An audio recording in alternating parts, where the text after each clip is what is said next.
Cordless mic. Hello.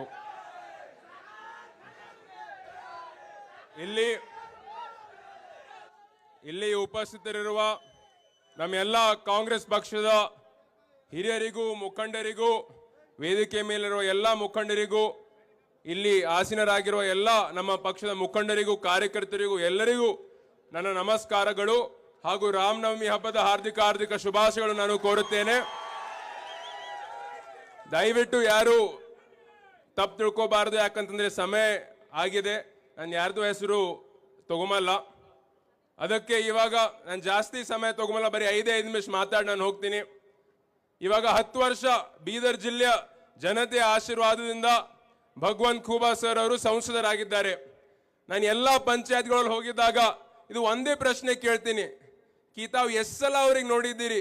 Phone ಮೇಲಿಲ್ಲ, Facebook WhatsApp ಅಲ್ಲಿ ಇಲ್ಲ, ಅವ್ರ ಮುಖ ಎಷ್ಟು ಸಲ ನೋಡಿದ್ದೀರಿ ಅಂತ ಕೇಳಿದಾಗ ಎಲ್ರೂ ಇದೇ ಹೇಳ್ತಾರೆ, ಅವ್ರು ಒಂದು ಸಲ ನಮ್ಮ ಊರಿಗೆ ಬಂದಿಲ್ಲ, ಯಾವುದೇ ಅನುದಾನ ತಂದು ಕೊಟ್ಟಿಲ್ಲ ಅಂತಾನೆ ಹೇಳ್ತಾರೆ. ಇಲ್ಲಿ ತಾವೆಲ್ಲರೂ ಕೈ ಎತ್ತಿ ಹೇಳ್ಬೇಕು, ಯಾರ್ಯಾರು ಅವ್ರ ಹೆಸರು ಅವ್ರ ಮುಖ ನೋಡಿಲ್ಲ ಕೈ ಎತ್ತಿ ಹೇಳ್ರಿ, ಅವ್ರ ಮುಖ ನೋಡಿಲ್ಲ ಅಂತ ಅನ್ನೋದು.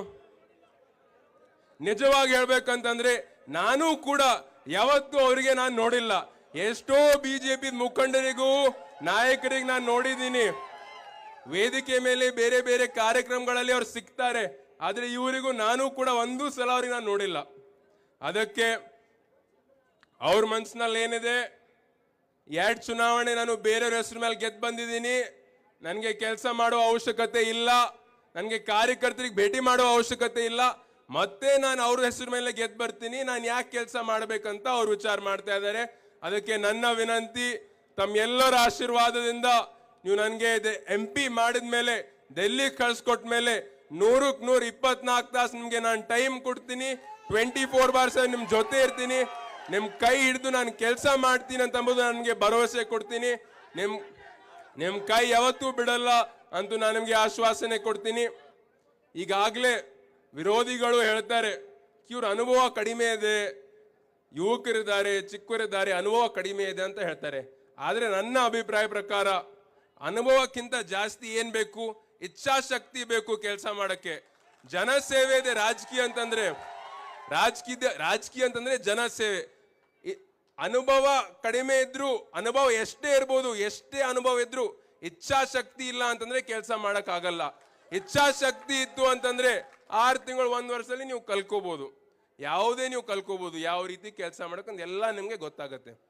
ಈಗಾಗಲೇ ನಾನು ಅವರಿಗೆ ಓಪನ್ ಚಾಲೆಂಜ್ ಮಾಡಿದ್ದೀನಿ, ತಾವು ಯಾವುದೇ ವಿಷಯ ನೀವು ತರ್ಬೋದು, ಯಾವುದೇ ವಿಷಯ ಬಗ್ಗೆ ನೀವು ಚರ್ಚೆ ಮಾಡಬಹುದು, ನಾನು ಡಿಬೇಟ್ಗೋಸ್ಕರ ನಾನು ರೆಡಿ ಇದ್ದೀನಿ ಅಂತ ನಾನು ಹೇಳಿದ್ದೀನಿ. ಆದ್ರೆ ನನ್ನ ಡಿಬೇಟಿಗೆ ಅವ್ರು ಇನ್ನೂ ಏನು ಚಾಲೆಂಜ್ ಎಕ್ಸೆಪ್ಟ್ ಮಾಡಿಲ್ಲ. ಅದಕ್ಕೆ ನಾನೇ ಅವ್ರಿಗೆ ವಿಷಯ ಕೇಳ್ತೀನಿ, ನಾನೇ ಅವ್ರಿಗೆ ಪ್ರಶ್ನೆ ಕೇಳ್ತೀನಿ, ಅವ್ರು ಉತ್ತರ ಕೊಡಬೇಕು. ನಮ್ಮೆಲ್ಲ ಮಾಧ್ಯಮದವರು ಇಲ್ಲಿದ್ದೀರಿ, ಅದಕ್ಕೆ ಹೆಡ್ಲೈನ್ ಇದೇ ಬರಬೇಕು, ನಾನು ಪ್ರಶ್ನೆ ಕೇಳೋದು, ಅವ್ರು ಆ ಪ್ರಶ್ನೆಗೆ ಉತ್ತರ ಕೊಡಬೇಕು. ಇವಾಗ ನಮ್ಮ ಜಿಲ್ಲೆಯಲ್ಲಿ ರೈತರು ಸಾಕಷ್ಟು ಜನ ಇನ್ಶೂರೆನ್ಸ್ ಪ್ರೀಮಿಯಂ ಕಟ್ತಾ ಇದ್ದೀರಲ್ವಾ? ಇನ್ಶೂರೆನ್ಸ್, ರೈತರಿಗೆ ಬರಬೇಕಾದ ಇನ್ಶೂರೆನ್ಸ್ ಬೆಳೆ ಹಾನಿ ಆದ್ಮೇಲೆ ಬರ್ತಾ ಇದೆಯಾ ಅಂತ ನಾನು ಪ್ರಶ್ನೆ ಕೇಳ್ತಾ ಇದ್ದೀನಿ. ಎಲ್ಲೂ ಬರ್ತಾ ಇಲ್ಲ. ಅದಕ್ಕೆ ನಾನು ಭಗವಂತ್ ಖೂಬಾ ಸರ್ ಅವ್ರಿಗೆ ಪ್ರಶ್ನೆ ಕೇಳೋದು ಇದೆ, 3 ದಿನಕ್ಕೆ ಒಂದ್ಸಲ ನಾನು ಬೇರೆ ಬೇರೆ ಪ್ರಶ್ನೆ ಕೇಳ್ಕೊತಾ ಹೋಗ್ತೀನಿ. ಮೊದಲನೇ ಪ್ರಶ್ನೆ, ರೈತರಿಗೆ ಬರಬೇಕಾದ ಇನ್ಶೂರೆನ್ಸ್ ಬೆಳೆ ಹಾನಿ ಆದ್ಮೇಲೆ ಯಾಕೆ ಬರ್ತಾ ಇಲ್ಲ ಅಂತ ಅವರೇ ಉತ್ತರ ಕೊಡ್ಬೇಕು. 2019-20 ಅಂಕಿ ಅಂಶಗಳನ್ನು ನಾನು ಹೇಳ್ತೀನಿ, ಈ ವರ್ಷದಿಂದ ಇನ್ನೂ ಬಂದಿಲ್ಲ. ಅಂತ ಸಂದರ್ಭದಲ್ಲಿ ರಾಜ್ಯ ಸರ್ಕಾರದಿಂದ 85 ಕೋಟಿ ರೂಪಾಯಿ ಯೂನಿವರ್ಸಲ್ ಸೋಂಪೋ ಕಂಪನಿಗೆ ಟ್ಯಾಕ್ಸ್ ಹೋಗಿದೆ.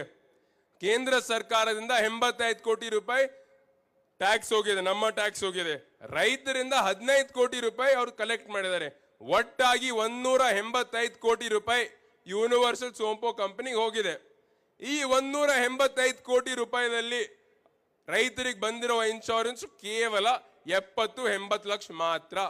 184 ಕೋಟಿ ರೂಪಾಯಿ ಪ್ರಾಫಿಟ್ ಈ ಕಂಪನಿಗೆ ಆಗಿದೆ. ಕೇವಲ ಒಂದೇ ವರ್ಷದಲ್ಲಿ ಏನು ಕೆಲಸ ಇಲ್ದೇನೆ, ಏನು ಇನ್ವೆಸ್ಟ್ಮೆಂಟ್ ಮಾಡಲ್ದೇನೆ ರೈತರಿಗೆ ಇನ್ಶೂರೆನ್ಸ್ ಬೆಳೆ ಹಾನಿ ಆದ್ಮೇಲೆ ಅವ್ರ ಹೆಲ್ಪ್ ಲೈನೇ ಬಂದ್ ಮಾಡಿಬಿಡ್ತಾರೆ.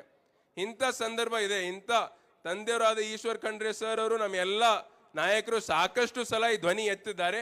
ಅದಕ್ಕೆ ನಾನು ನಿಮ್ಗೆ ಆಶ್ವಾಸನೆ ಕೊಡ್ತೀನಿ, ನೀವು ನನಗೆ ಆಯ್ಕೆ ಮಾಡಿದ್ಮೇಲೆ ನಿಮ್ಮ ಧ್ವನಿಯಾಗಿ ನಾನು ದೆಹಲಿಯ ಸಂಸತ್ನಲ್ಲಿ ಎತ್ತು ರೈತರಿಗೆ ಬರಬೇಕಾದ ಇನ್ಶೂರೆನ್ಸ್ ನಾವು ಕೊಟ್ಟೇ ಕೊಡಿಸ್ತೀವಿ ಅಂತ ನನಗೆ ಹೇಳ್ತೀನಿ. ಇನ್ನೂ ಸಾಕಷ್ಟು ಸಮಸ್ಯೆಗಳಿದಾವೆ ಜಿಲ್ಲೆಯಲ್ಲಿ. ಯುವಕರಿಗೆ ಉದ್ಯೋಗ ಇಲ್ಲ. ದಿವಸ 20-25 ಯುವಕರು ಬಂದು ಭೇಟಿ ಮಾಡಿ ನಂದು BA ಆಗಿದೆ, BCom ಆಗಿದೆ, BSc ಆಗಿದೆ, ನೀವು ನಮಗೆ ಜಾಬ್ ಇಸ್ಕೊಡ್ರಿ ಅಂತ ಕೇಳ್ತಾರೆ.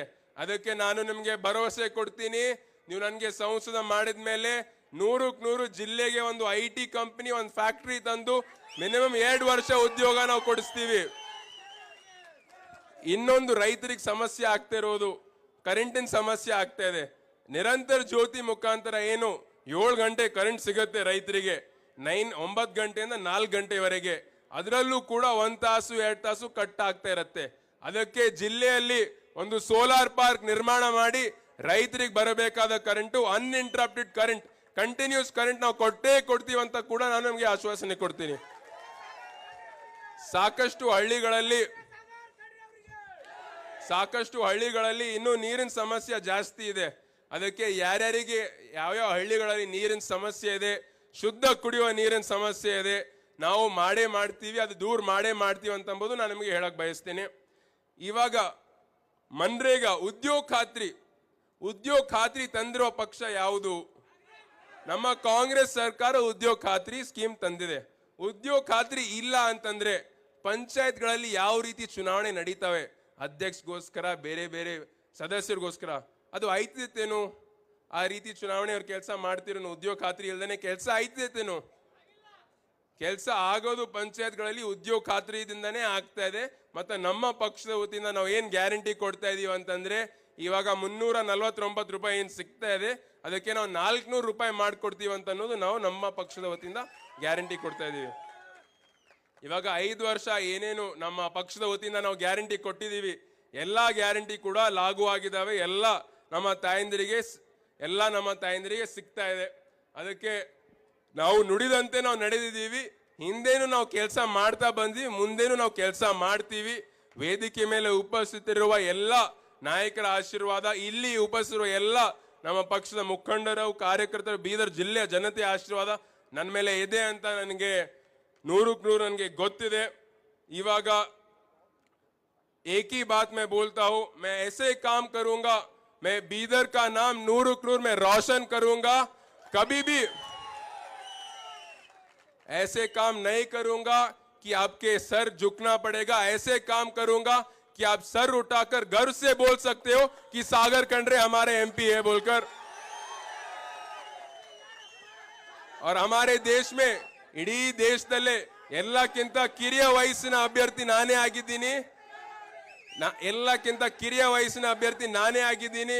ಅದಕ್ಕೆ ನಿಮ್ಮ ಆಶೀರ್ವಾದದಿಂದ ನನಗೆ ಡೆಲ್ಲಿ ಕಳಿಸ್ಕೊಟ್ಟಿದ ಮೇಲೆ ನೀವು ಡೆಲ್ಲಿಯಿಂದ ಕಾಶ್ಮೀರಿಂದ ಕನ್ಯಾಕುಮಾರಿವರೆಗೂ ಯಾರೇ ಕೇಳಿದ್ರು ಕಿ ಯಂಗೆಸ್ಟ್ MP ಎಲ್ಲಕ್ಕಿಂತ ಕಿರಿಯ ವಯಸ್ಸಿನ MP ಎಲ್ಲಿಂದಿದ್ದಾರೆ ಅಂತಂದ್ರೆ ಬೀದರ್ ಜಿಲ್ಲೆ ಹೆಸರು ಬರುತ್ತೆ ಅಂತ ನಾನು ನಿಮಗೆ ಆಶ್ವಾಸನೆ ಕೊಡ್ತೀನಿ. ತಾವೆಲ್ಲರೂ ಇಷ್ಟು ಹೆಚ್ಚಿನ ಸಂಖ್ಯೆಯಲ್ಲಿ ಇಷ್ಟು ಬಿಸಿಲಲ್ಲಿ ಬಂದಿದ್ದೀರಿ, ಶೆಕೆ ಆಗ್ತದೆ, ಎಲ್ಲರೂ ನಿಮ್ ಖರ್ಚು ತಗೊಂಡು ಈಗ ಮಾಡ್ತಾ ಇದ್ರಿ, ನಮಗೂ ಎಲ್ರಿಗೂ ಶೆಕೆ ಆಗ್ತದೆ. ತಾವೆಲ್ಲರೂ ಇಷ್ಟು ಹೆಚ್ಚಿನ ಸಂಖ್ಯೆಯಲ್ಲಿ ಆಶೀರ್ವಾದ ಮಾಡಿಗೋಸ್ಕರ ತುಂಬಾ ಸಂತೋಷ ಆಗಿದೆ. ಎಲ್ಲರೂ ನಮ್ಮ ನಾಯಕರು ಎಲ್ಲ ಕಡೆಯಿಂದ ಬಂದಿದ್ದಾರೆ. ಎಲ್ರಿಗೂ ನಾನು ಮತ್ತೊಂದ್ಸಲ ಧನ್ಯವಾದ ಹೇಳ್ತಾ, ಇದೇ ರೀತಿ 7ನೇ ತಾರೀಕಿಗೆ ನಾವು ಹುಮ್ಮಸ್ಸು ನಾವು ಹೋಗ್ಬೇಕಾಗಿದೆ. 21 ದಿನ, ಇದೇ 21 ದಿನಗಳಲ್ಲಿ ನಾವು ಇನ್ನೂ ಜಾಸ್ತಿ ನಾವು ಕೆಲಸ ಮಾಡಿ ನಾವು ಇನ್ನೂ ಜಾಸ್ತಿ ನಾವು ಬೂತ್ ಅಲ್ಲಿ ಮತದಾನ ಮಾಡ್ಬೇಕಂತ ಎಲ್ರಿಗೂ ನಾನು ಮತ್ತೊಂದ್ಸಲ ಮನವಿ ಮಾಡ್ಕೊತಾ ನನಗೆ ಮಾತನಾಡುವ ಅವಕಾಶ ಮಾಡಿಕೊಟ್ರು ಎಲ್ರಿಗೂ ಮತ್ತೊಂದ್ಸಲ ಧನ್ಯವಾದಗಳನ್ನು ಹೇಳ್ತಾ 2 ಮಾತುಗಳನ್ನು ಮುಗಿಸುತ್ತೇನೆ. ಬೀದರ್ ಹಾಗೂ ಆಳಂದ ಚಿಂಚೋಳಿ ಕ್ಷೇತ್ರದ ಎಲ್ಲ ಜನತೆಯ ಆಶೀರ್ವಾದ ನಿಮ್ಮೆಲ್ಲರ ಸಹಕಾರದೊಂದಿಗೆ ಮುಂದಿನ ದಿನ